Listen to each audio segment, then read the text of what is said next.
What is going on, you guys? It's your boy Average Bob. And in today's video, we're going to talk about the upcoming Sunday matchup between the Giants and the Dolphins. I'm not going to be able to edit this video too much for a number of reasons, which I'll touch on right off the bat. Main reason being I couldn't do the recap video for the terrible Seahawks-Giants game last Monday night because me and Mrs. Average Bob had a baby last weekend. So super excited. Obviously, really big lack of sleep right off the bat. And baby girl is 0-1, and I think the shit in her diaper looked a little bit better than watching the Giants play Monday night versus the Seahawks. What a pathetic game that was to watch. The Giants really did nothing on offense, defense, special teams, looked terrible across the board. I'll only touch on this game real quick, but I can't believe that was the effort that they shown. Were able to put forth after an 11-day layoff where you did kind of get your ass kicked by the 49ers. And, the Seahawks are also banged up and had a lot of guys missing and guys injured and stepping up. And, it's just one of these things with the Giants, like, they put together like one good drive to start a game, and then after that, it just all like kind of spirals out of control and just goes downhill.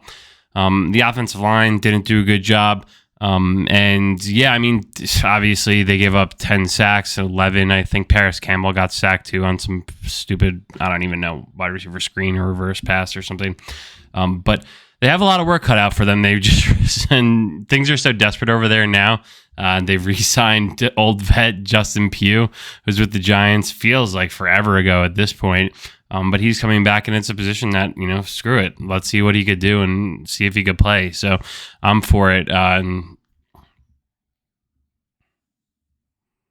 yeah, the game was atrocious across the board. Daniel Jones also played horrifically, like the pick six when they finally get down the field. Dable slams the iPad. They all look dejected and sad and pissed off. And then Evan Neal's talking shit to the fans after the game.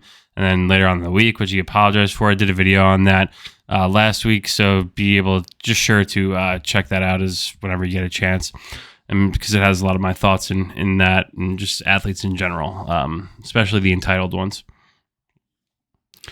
But moving ahead to this matchup of Dolphins-Giants tomorrow, the Giants are getting, I believe, 11 in this game from a spread perspective. So Vegas is finally saying this is a blowout. The Giants have been 0-4 at the spread so far this year. So obviously you'd have to be kind of crazy to take the Giants. But, in the NFL, I think even like 5, 6, 10 years ago, you would want to be open to take double-digit spreads because any given Sunday, right, it is the NFL. Anyone could really, beat anyone. But I think everyone's seen just how defeated and bad this Giants team has been. And then when you look at the Dolphins on the other side of the ball, they just lost to the Bills. I believe the game was at Buffalo, so they're coming back home in front of their home fans with the chance to right the ship. And what better team and opportunity to have that against than doing against the Giants, who like the wheels have fallen off. Offense, defense, special teams. Offense can't block, can't make plays, can't get guys open, can't even run plays. Like every single pass is a 6-yard play. But hopefully with Andrew Thomas and Saquon potentially playing this week, that'll get some key playmakers back on offense. Defense, I don't know what happened to last year compared to I was so high on Wink last year and making guys better, putting them in the best, position for success.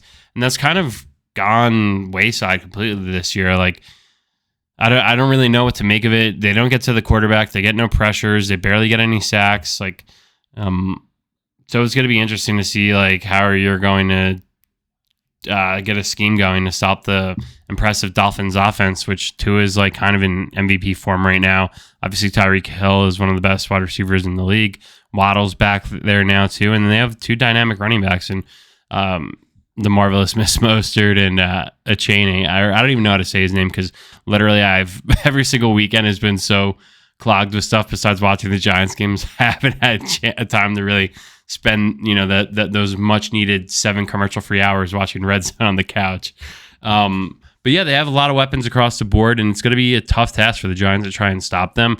And obviously special teams too. I'm surprised you didn't see a special teams coordinator get fired this week because they look really, really bad. There's guys constantly going off sides. There's penalties, holding. The guy, Eric Gray, returning the punts. He did that in the preseason too, where he just has no confidence from like a depth perspective of like where the ball is. He looks like me playing co-ed softball. Like if I'm standing in the outfield and something's hit by me, I'm like, where the hell is it? Where the hell is it? And then next thing you know, it just like bounces on the floor next to you and you got to dive on it. Like that's how bad he looks. So I wish there were some positives to take from this game. Again, there really wasn't, because then when you look at the Giants, both games at home, 0-2, outscored like 64-3. So yeah, fans have the right to boo. Fans are really upset, disjointed, pissed off. Is there any chance that the Giants could beat the Dolphins this weekend? Like I said earlier in the video, it is any given Sunday. Anything could happen, especially when you get your starting franchise left tackle and impressive running back. But I mean, how healthy will Saquon be only after a couple weeks removed from a high ankle sprain?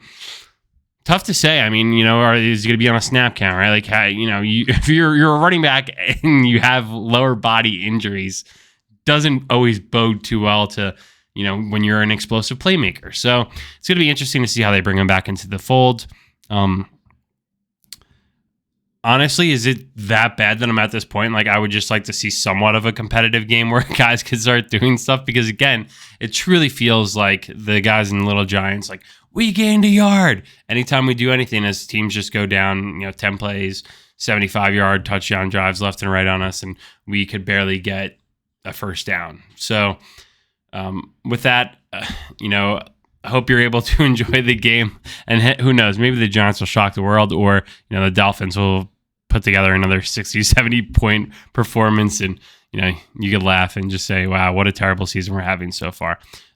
But anyway, thank you guys for watching. And hey, enjoy some Giants football tomorrow. And if not, just always NFL Red Zone.